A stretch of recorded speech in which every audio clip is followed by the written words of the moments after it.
There's a number I need to show you, not because I went looking for it, but because it found me. And once you see it, once you understand what it's attached to, I seriously don't think you're going to see the world around you the same way again.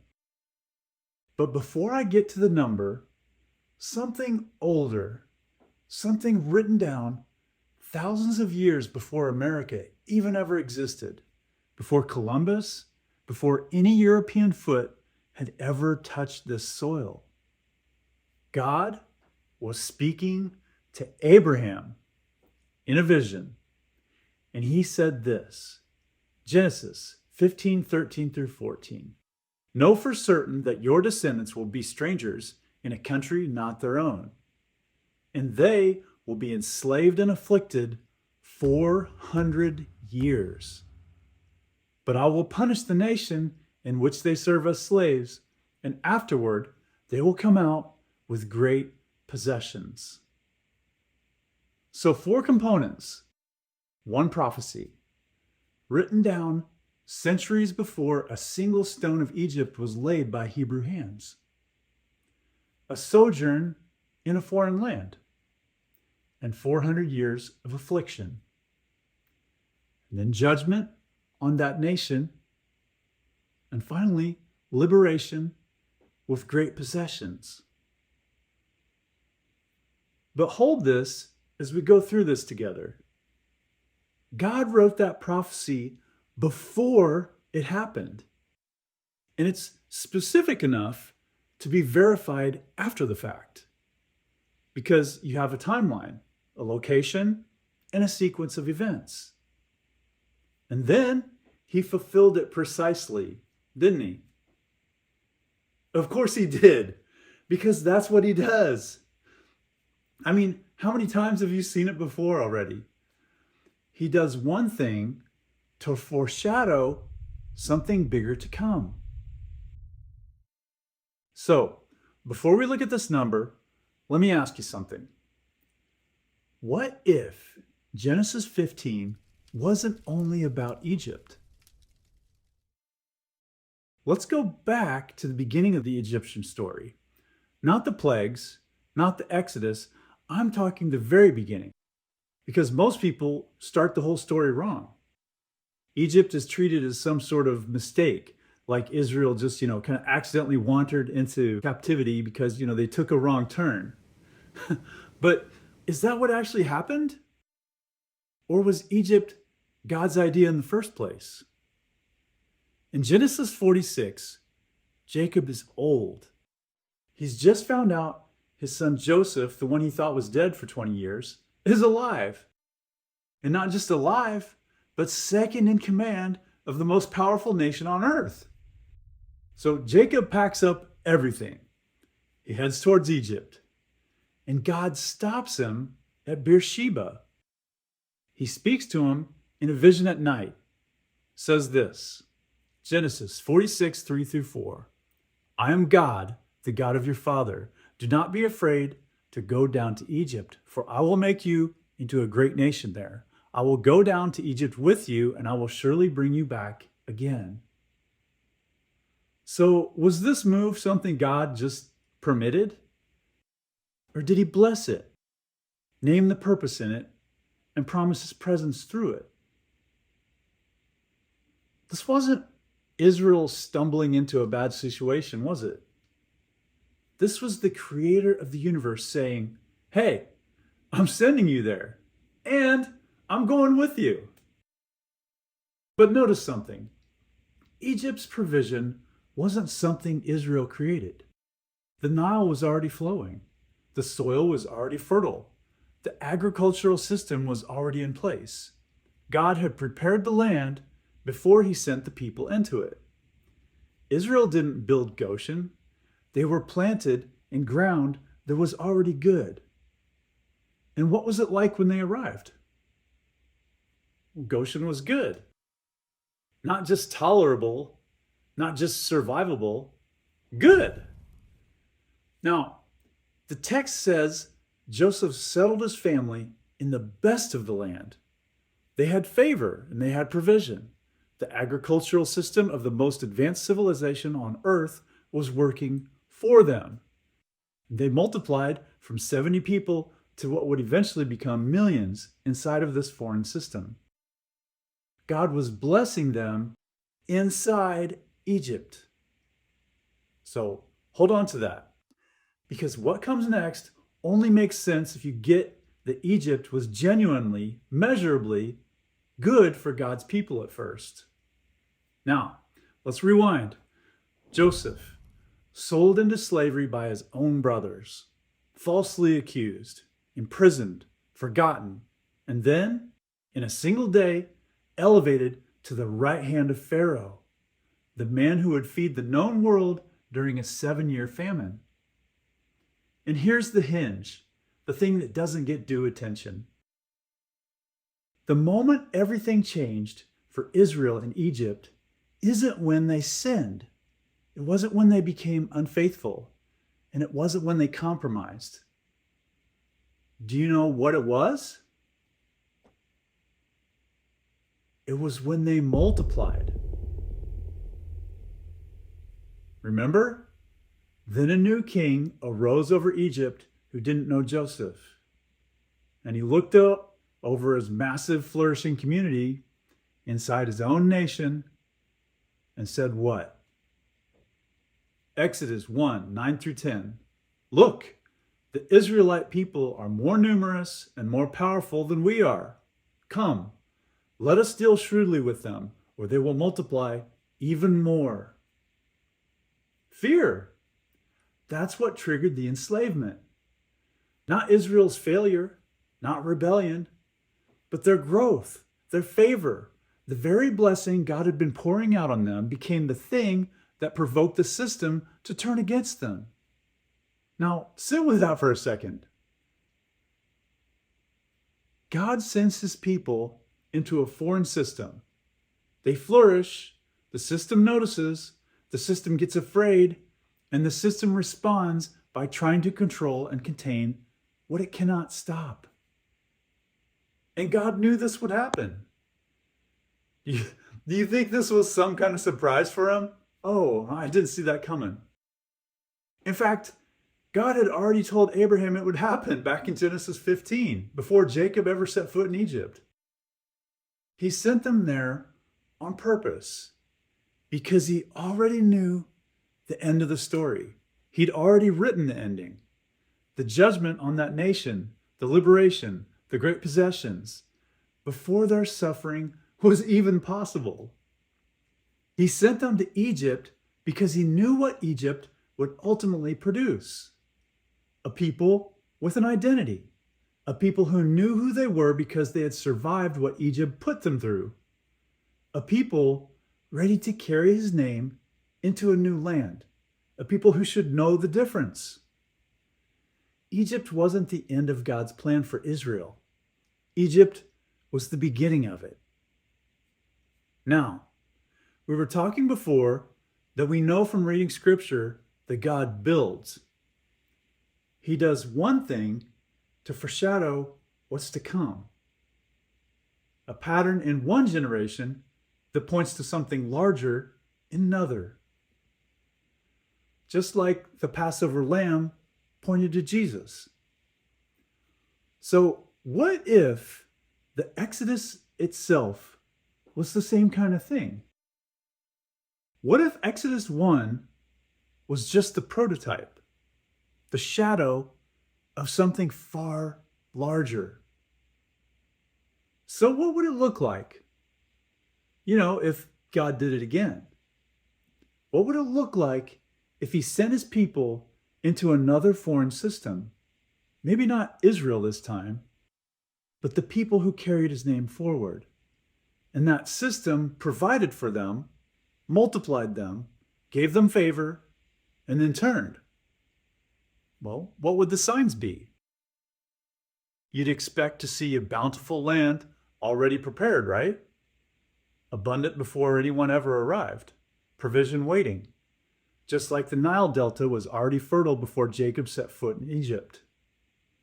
You'd expect a people called out, drawn away from a familiar system toward that prepared land.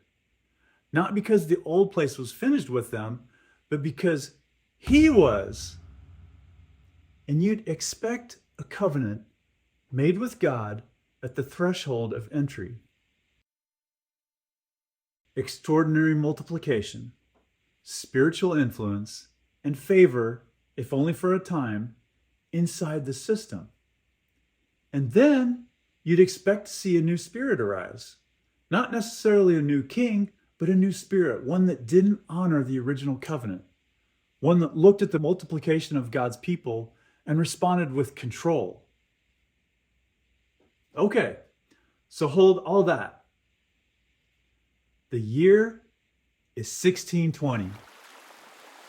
Religious persecution in England has driven a group of separatists, people who could no longer remain inside the Church of England in good conscience, across an ocean. They didn't flee from a powerful empire as much as they fled toward an unknown wilderness. And here's what gets me about that. They didn't know they were going to Egypt. Jacob's family didn't know it either. They were going toward provision, toward a future God had prepared them for. And the fact that it would also become their place of bondage, that wasn't in view yet. It never is at the beginning. And when they arrived, still on the ship, before a single foot touched land, they did something that has no parallel in the founding of any other nation on earth. Anybody know what happened? They made a covenant with God. In writing, signed, witnessed by every head of household on board the ship. They called it a civil body politic. But listen to the language. They said they were undertaking this voyage for the glory of God and the advancement of the Christian faith. And they bound themselves together solemnly and mutually in the presence of God and one another. In the very presence of God. I mean, are you hearing that? That's not business charter language. That's covenant language. And covenants in Scripture are never one-sided. They carry conditions. They carry weight. So that's the threshold moment. The Genesis 46 parallel. God's stated purpose over this people in this place. The relationship established.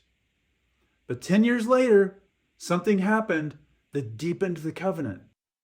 A second wave of settlers, Puritans, aboard a ship called the Arbella, they arrived.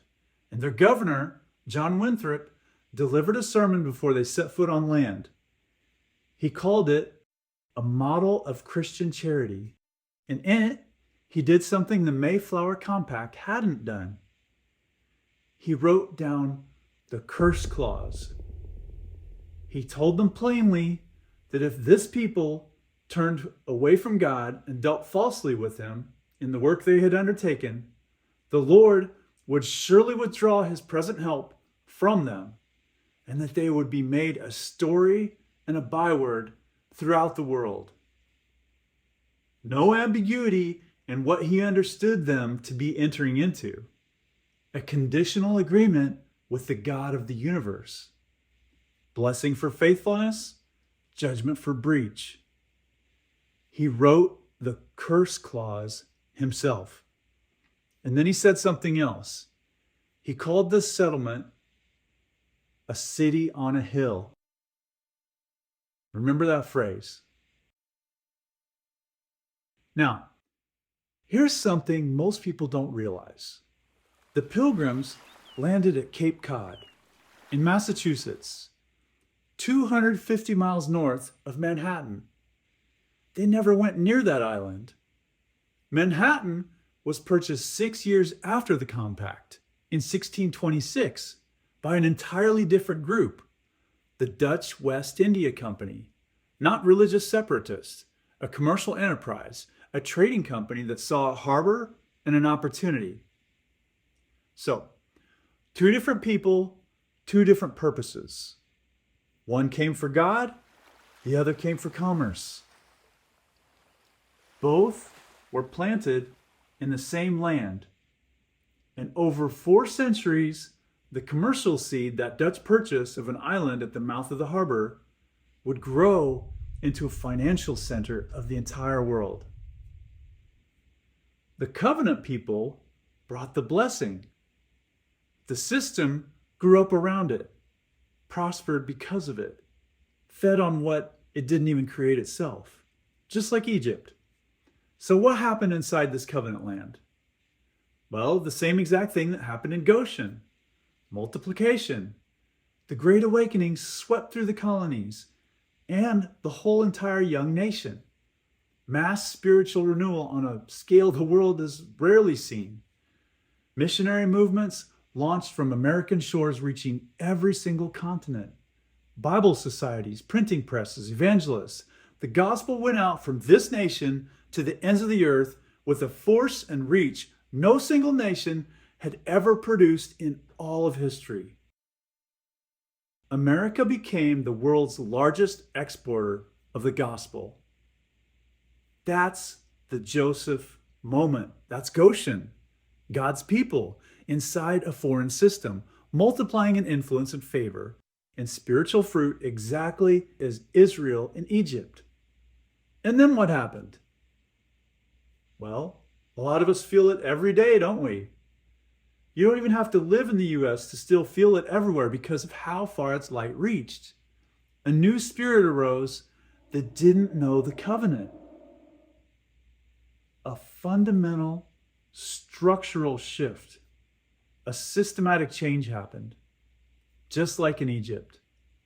It wasn't one bad Pharaoh. It was a new Pharaoh who no longer honored what Joseph had built. The relationship between the system and God's people had changed. Not because God's people moved, no, but because the system did. And what does the system produce now? Luke 4, 5 through 6. The devil led him up to a high place and showed him in an instant all the kingdoms of the world. And he said to him, "This has been handed over to me, and I will give it to whomever I wish." Now, did Jesus dispute the devil's claim?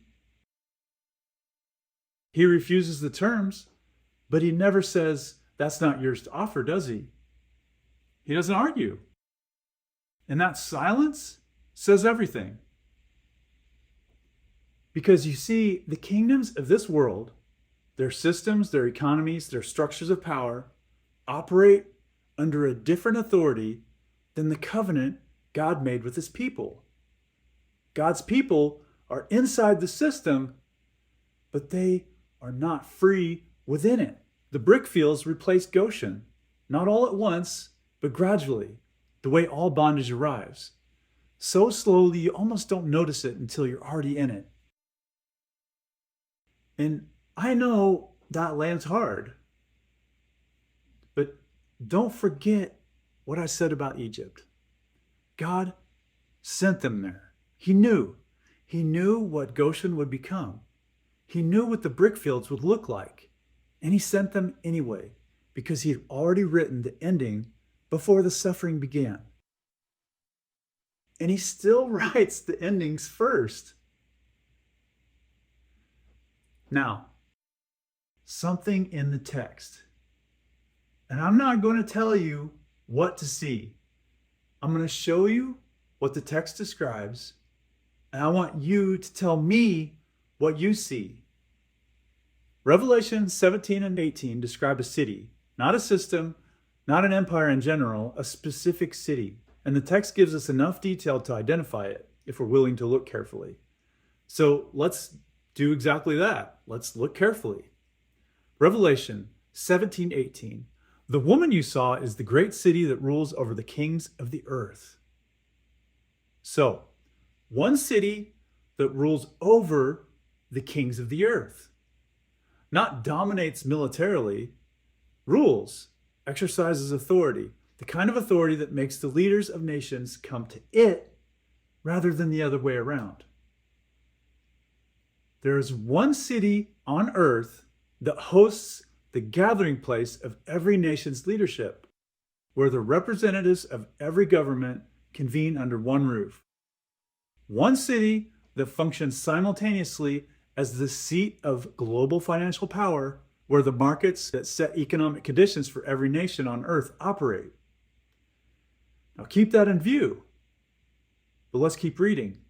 Revelation 17:1.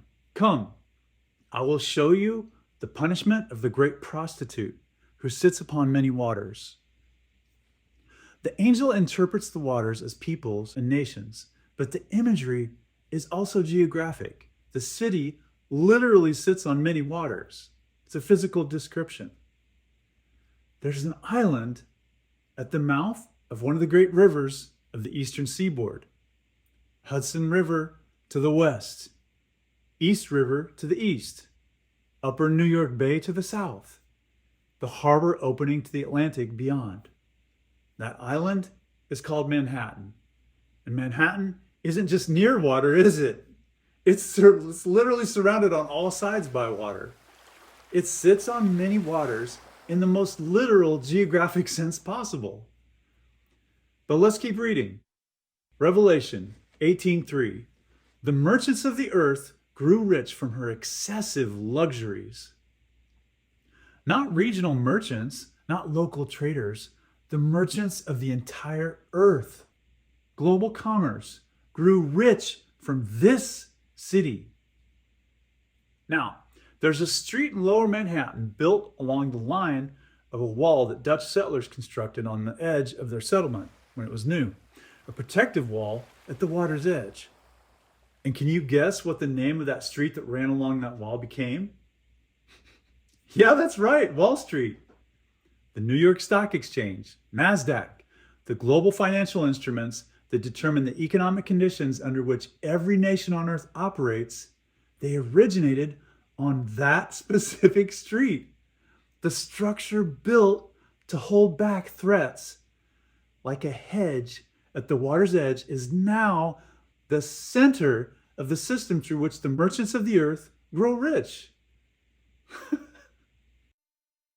And one more, Revelation 18:10. Woe, woe to you, great city, for in 1 hour your judgment has come. 1 hour. That's not gradual decline. That's not an empire losing influence over decades. That is catastrophic, concentrated, sudden judgment. The kind that only makes sense for a city dense enough, significant enough, and geographically specific enough that its destruction in a single moment reshapes the world. And in Revelation 18:17-18, the merchants and sea captains who watch her burn, they're standing far off in dismay. Only technology of today can allow all these kings to stand far off and watch her burn in 1 hour. The geography of the vision is exact. So now let me ask you, what city does the text describe? What city sits on many waters, literally, geographically? What city rules over the kings of the earth, hosting their assembly, anchoring their economies? What city made the merchants of the earth rich, gave birth to the financial instruments that govern global commerce? What city could be made desolate in 1 hour, watched from the harbor by those who stand far off? I think you see it. But remember, what we said at the beginning, Egypt wasn't the end of God's plan for Israel. It was the beginning. Now, I'm going to read you 3 things in sequence. I'm not going to explain them afterwards. Just listen and feel the movement between them. The first is from a poem written in 1883 by a woman named Emma Lazarus. It was cast in bronze and mounted at the base of the Statue of Liberty, that copper figure standing in the harbor of the very city we've been talking about. These are the words America used to invite the world. Give me your tired, your poor, your huddled masses, yearning to breathe free. Okay, the second is from Matthew chapter 11, Jesus speaking. Come to me, all you who are weary and burdened, and I will give you rest. And the third is from Revelation chapter 18, God speaking to his people inside the city. Come out of her, my people, so that you will not share in her sins, so that you will not receive any of her plagues.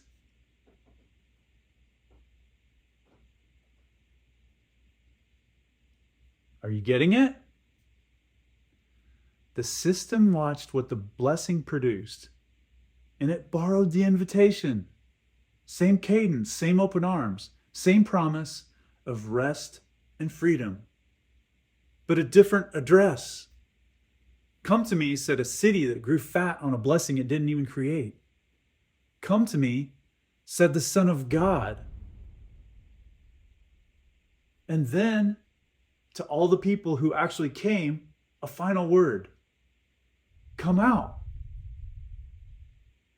The same people drawn in by the promise of earthly freedom are now being called away from it entirely. So, first invitation, come in. Final invitation, come out. Egypt wasn't evil when Joseph arrived, was it? It was actually rescue.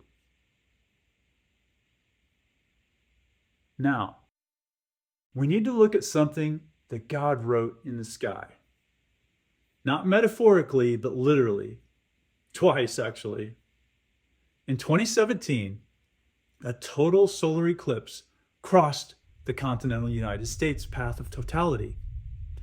That narrow corridor where the moon blocks the sun completely, where day goes dark in the middle of the afternoon, and it's swept from the Pacific Northwest all the way to the Atlantic coast.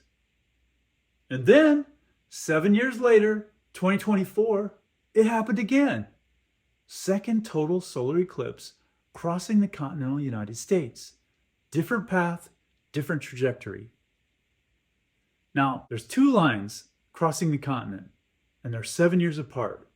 And when you draw both paths on a map, the 2017 corridor and the 2024 corridor, they form an X. In ancient manuscripts, X was not just a letter, it was a mark, how you indicated a specific location on a document. You marked it. It was how a witness who couldn't write signed their name. They marked it.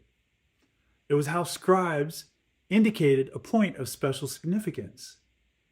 An X means here. And God drew an X over the United States of America. Two lines separated by 7 years. Two witnesses. Because by the mouth of 2 or 3 witnesses, every word is established. But then there's the question of where this X lands, right? The two eclipse paths intersect over a specific region of southern Illinois, near Carbondale. That's the name of the town there. And that region has a name. It's called Little Egypt. And here's why. When European settlers pushed into the interior of the continent in the 18th and 19th centuries, they found that the confluence of two great rivers, the Ohio and the Mississippi, created an extraordinarily rich floodplain, just incredibly rich soil, abundant grain. And when famine struck the northern settlements, when crops failed and people were hungry, those settlers did something that sounds very familiar. They went down to Egypt. That's exactly how they said it. Not my words, theirs. The same language, the same movement, the same desperate journey toward provision that Jacob's son made when the famine came in Canaan. The region was so consistently the place that you went when you needed grain that the settlers named it after the only other place in history that played that role. They called it Little Egypt. And it's still called that today. and God drew his X directly on top of it. But, of course, in his true fashion, he wasn't finished, was he? Of course not. Because just east of that intersection, in the path of the 2024 eclipse, there's a town in southwestern Indiana. The town's name is Rapture. Rapture, Indiana.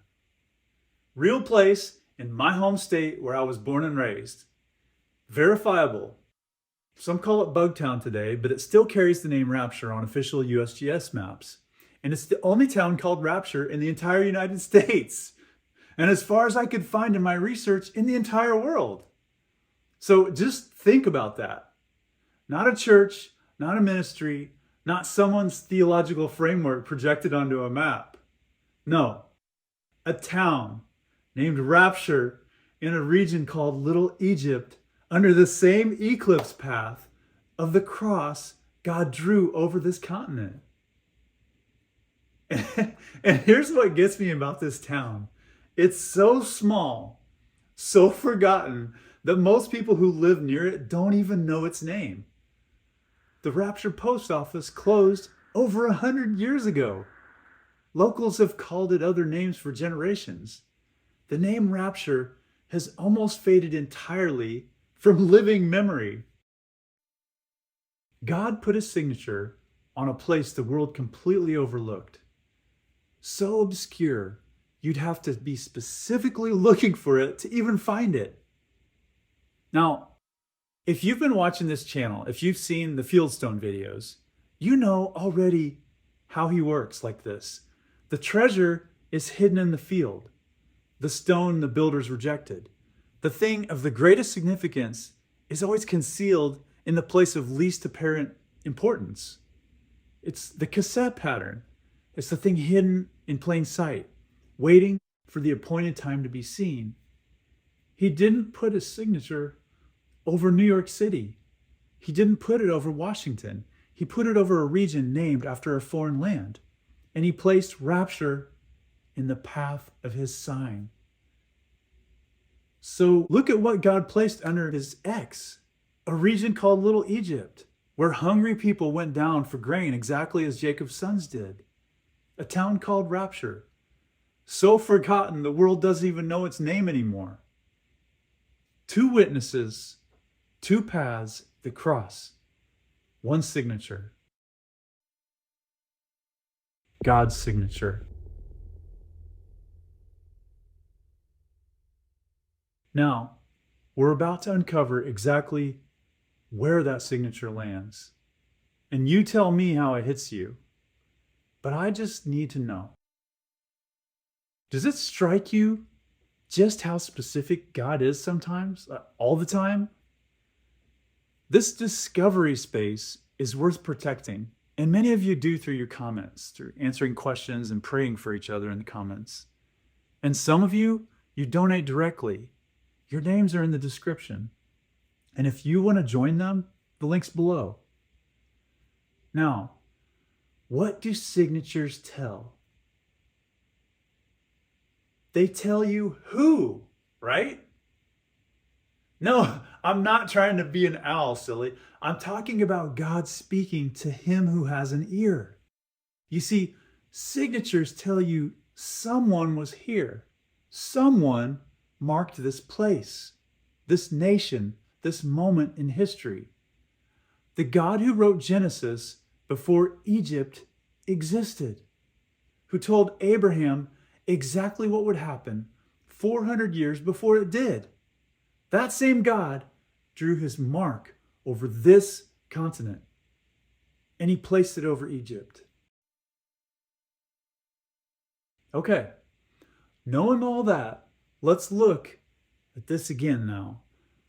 Genesis 15, 13 through 14. Know for certain that your descendants will be strangers in a country not their own, and they will be enslaved and afflicted 400 years. But I will punish the nation in which they serve as slaves, and afterwards they will come out with great possessions. Now, did you notice how long? 400 years. That's the number I told you about at the beginning, the one that found me. Now we're going to see where it lands. But first, let's address something important, because if you've studied Exodus carefully, you may already know that there's two numbers in the text. Exodus 12:40. Now the length of time the Israelite people lived in Egypt was 430 years. But wait, didn't God tell Abraham 400? So which is it? And which number applies here? Well, it turns out both numbers are correct. They're just measuring two different things. The 430 years counts from Abraham's covenant, from the moment God made his promise, all the way through to the Exodus and the giving of the law. Paul confirms this in Galatians 3:17. He says the law came 430 years after the promise God made to Abraham. That's the promise clock, covenant to fulfillment. But Genesis 15 uses a different and more specific word. It doesn't just say sojourn, does it? It says afflicted and enslaved. Afflicted 400 years. So, two clocks, same prophecy, different start points. The promise clock, 430 years, counts from the covenant and Abraham's promise all the way to the law at Sinai. Then the affliction clock, 400 years, counts from when the strangers actually enter the land, when the sojourn begins. Now, which clock is the judgment language attached to? Go back and look at Genesis 15 carefully. They will be enslaved and afflicted 400 years. But I will punish the nation they serve as slaves. And afterward, they will come out with great possessions. The judgment, the punishment, the liberation, the great possessions is attached specifically to the 400-year clock, the affliction clock, not the promise clock. Now, in the American story, where do these two clocks start? The promise clock, 1620, the Mayflower Compact, the covenant declaration at the threshold made on the ship before a foot touched the new land. The Genesis 46 moment, the covenant stated purpose over this people in this place, the relationship established. And then, 6 years later, the system that would become their Egypt plants its first root in the land. 1626, the Dutch purchase of Manhattan, not the covenant people, the commercial enterprise, the island at the mouth of the harbor, the place where the sojourn, the dwelling inside a system they didn't build and wouldn't control, would take root and eventually grow into the center of everything. Two moments, sequential, covenant, then possession, just like in the type. But Genesis 15 doesn't count judgment from the promise. It counts from the sojourn in the land.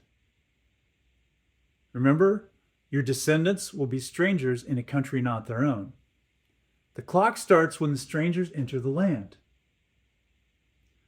The sojourn, the dwelling of strangers inside a system not their own, takes root in 1626.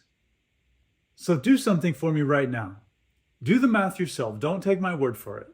Take the year the sojourn begins, add 400 years. Tell me what you get. 1626 plus 400, 2026. The year we're in right now. God wrote that number in Genesis 15 before America ever existed, before this continent had a name on a European map, before a single pilgrim ever crossed an ocean, thousands of years before 1626 was even a year someone could conceive in their mind. He wrote down a number, and that number lands here on this soil in this year. Now, Let's just take a moment to consider the parallel becoming really obvious here, a convergence that can't be denied. Remember, this pattern was written in a text thousands of years ago, and it's landing on a geographic and historical reality with a precision that's way beyond coincidence. And tell me if I'm crazy here, but don't these things look like a repeat separated by thousands of years? Okay, one more thing about 1626 before we move on. The records place it in May of that year. But notice something. The Mayflower Compact, signed 6 years earlier, is named for the Mayflower, the flower of May. The flower of May initiated the covenant. The month of May sealed the possession. And flowers, Scripture reminds us, have great glory, but they fade. The grass withers and the flowers fall. What the Mayflower planted, what May confirmed, 400 years have now passed. Now, there's a pattern in Scripture around judgment that I don't think gets enough attention. 2 movements. The first judgment, the one God used at the beginning, was what? Water, right? Noah, the flood. Every living thing on the surface wiped clean. Earth made new. And afterward, God made a promise, set a rainbow in the sky and said, never again will I judge the whole earth by water. And is that promise still in effect? Yeah, it sure is. But it doesn't mean judgment is over, never to happen again. 2 Peter 3:7. By the same word, the present heavens and earth are reserved for fire, kept for the day of judgment. So, water first, fire last. That's the sequence. Now, look at the city we've been talking about. Manhattan is an island. It's not near water, but surrounded by it. Founded because of it. The Dutch didn't purchase that particular piece of land by accident. They wanted the harbor and river access. It's a strategic commercial advantage of an island at the mouth of one of the greatest waterways the eastern seaboard has. Water was the foundation of everything that city became. It removed the friction required to move goods anywhere on the earth. And the wall at the water's edge, Wall Street, it couldn't hold back what was coming. Because Revelation 18 tells us how it ends. Therefore, in one day, her plagues will overtake her. Death, mourning, and famine. She will be consumed by fire, for mighty is the Lord God who judges her. Not water, fire. And the merchants and sea captains who are standing far off, they watch from across water as her smoke rises. So water was the beginning, but fire is the end. The city was founded on the first judgment element, but it ends on the second. The wall at water's edge couldn't ultimately hold. It never could. Now, back to what we read earlier. Revelation 18:4. Come out of her, my people, so that you will not share in her sins, so that you will not receive any of her plagues. Let's look at this carefully because there's more here than most people notice. First 2 words, come out. Let's think about what it doesn't say here. It doesn't say, don't go in. It doesn't say, stay away or keep your distance. No, it says, come out. So where does that place Jesus' people? Well, if I'm told to come out, then I'm already inside, right? The command only makes sense if the people being addressed are present within the city. God's people are inside Mystery Babylon. Not by accident, not by failure, but by the same design that put Israel inside Egypt, like a baby in a womb. He never told his people not to enter the system. In fact, he sent them in, multiplied them inside it, used it for his purposes for 400 years. And now he issues a command to the people still inside. Come out. And notice who it's addressed to. My people. Not the world, not Babylon herself, not the merchants and the kings that grew rich from her. His people, specifically, a defined group, the people who belong to him, still inside the system when the warning goes out. And this system is global now. His people aren't just trapped in one small geographic location. That's just the spiritual epicenter. But take note of the timing here. The command is issued before the plagues actually fall. Look at the sequence. Come out so that you will not receive her plagues. See, in the moment of the command, the plagues are still future. His people are still inside. The warning precedes the judgment. Now, let's look at the Exodus pattern carefully. In Egypt, the plagues fell while Israel was still inside the land. But God made a distinction. Goshen was protected while the rest of Egypt suffered. His people were inside the system, but distinguished from it. That wasn't the final act, though. The final act was the sea, the Red Sea. Pharaoh pursued, the waters opened, Israel passed through, Egypt drowned. The separation, the full irreversible extraction happened before the final destruction, not after. Now, here's the crazy part I've been trying to wrap my head around. In the Exodus account, the sequence is plagues inside the land, then deliverance, then final destruction. But in Revelation, the sequence seems to be inverted. Deliverance first, come out of her, my people, then the plagues begin. The two stories seem like mirror images of each other. In one, you survive the plagues and then walk out. In the other, you walk out and then the plagues begin. Same God, same pattern, reversed order, like bookends. Come out of her, my people, so that you will not receive her plagues.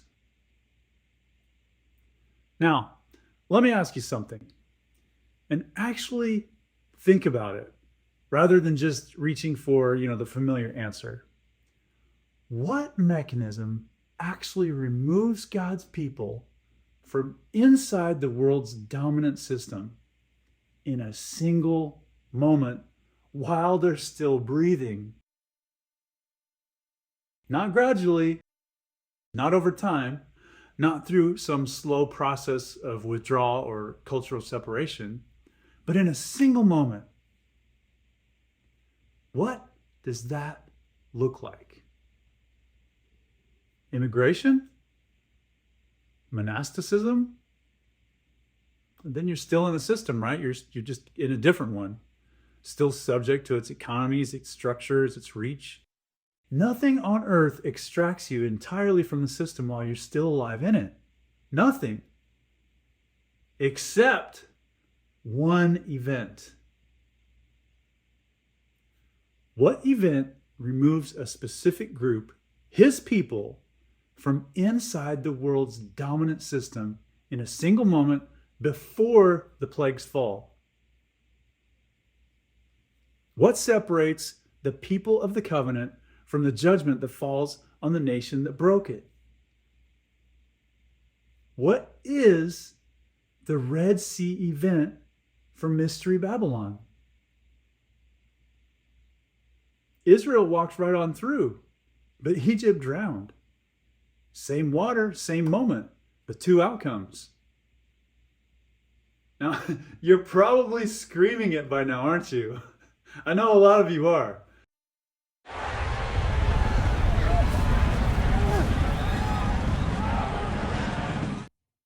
The rapture and the beginning of judgment aren't two separate events. separated by some kind of gap. They're one swift action with two consequences. His people exit and the plagues begin. The same moment that removes the bride is the moment the door of the ark shuts. Come out of her is not a lifestyle instruction. It's the trumpet. Genesis 15, 13 through 14. Know for certain that your descendants will be strangers in a country not their own, and they will be enslaved and afflicted 400 years. But I will punish the nation in which they serve as slaves. And now the good part, the part we haven't leaned into yet. And afterward, they will come out with great possessions. You didn't miss that part, did you? Afterward. Not, and that will be the end of them. Not, and they will be consumed by the nation that enslaved them. No.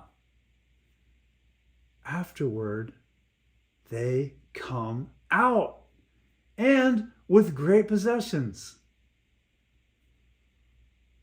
But consider what Israel actually carried out of Egypt.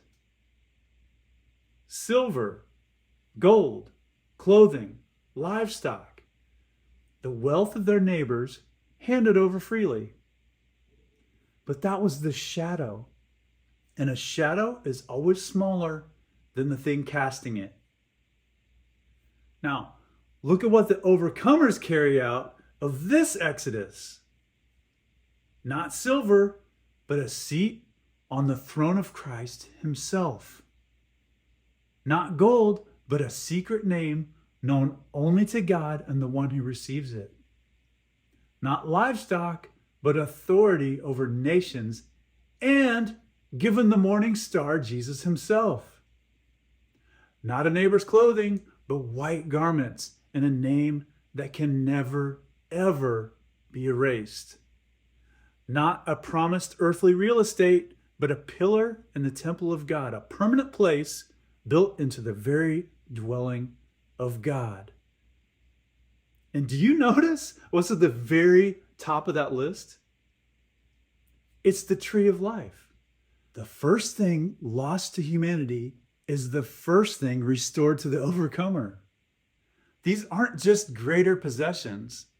These are the end game results God had planned for humanity originally, before Egypt, before the fall, before the garden gate ever closed on us. God didn't just give back what was taken. He gave back the original inheritance and then kept running with it. So, looking back at Israel now, when the system turned and the brick fields had replaced Goshen, 400 years had passed. And the people of the covenant didn't cease to exist, did they? Exodus wasn't the end of Israel. It was the beginning of their true identity. Everything Israel became, the nation, the land, the lineage through which the Messiah would come, not a single part of it was possible without Egypt. The suffering wasn't a detour from the plan, it was the plan. The pressure of the brick fields were intended to produce a people who knew without ambiguity who they were and who they belonged to. They came out of Egypt as something they could not have become in Canaan. That's what's available on the other side of this. I know what some of you are feeling right now. It's like you've been watching this world around you and you're feeling something you can't even quite name. It's like a low-grade unease, a sense that something is just fundamentally, structurally wrong, broken. Not just politically or economically, but much deeper than that. Like something is ending and you don't have a framework for what it exactly means or is. But I'm telling you, this is the framework. What you're feeling isn't confusion, it's pattern recognition. Your spirit recognizes the shape of what's happening, even if your mind doesn't have language for it yet. You're not watching a collapse without meaning. You're watching prophecy fulfill, written thousands of years ago, specific enough to verify, attached to a number that lands on this year, on this soil, in this moment. God wrote the ending for you before your suffering ever began. He still writes endings first, doesn't he? And here's what I want you to carry away now. Not as a theological concept, but as something you actually feel in your chest when you go to sleep tonight. He sent them to Egypt. He knew what Goshen would become. He knew what the brick fields would look like. He heard every cry from every person who laid every brick under every taskmaster 400 years. He didn't miss a single one. Psalm 56:8. You keep track of all my sorrows. You have collected my tears in your bottle. You have recorded each one in your book. Revelation 21:4. He will wipe every tear from their eyes. There will be no more death, or mourning, or crying, or pain, for the old order has passed away.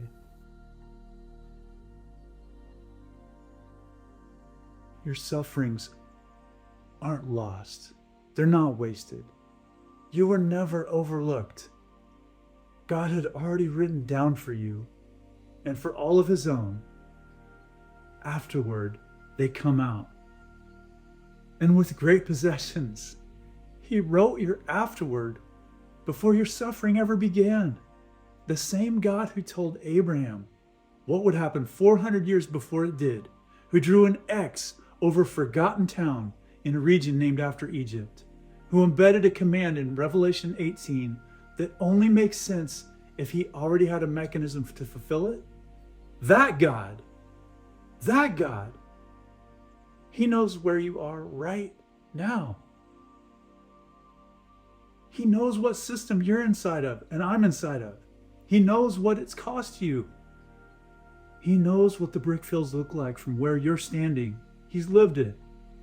And he's written already what comes next. The Exodus wasn't Israel escaping from something. It was Israel being born into something. And what's coming isn't the end of God's people. It's the beginning of who they were always becoming. Come out of her, my people. He already knows the way.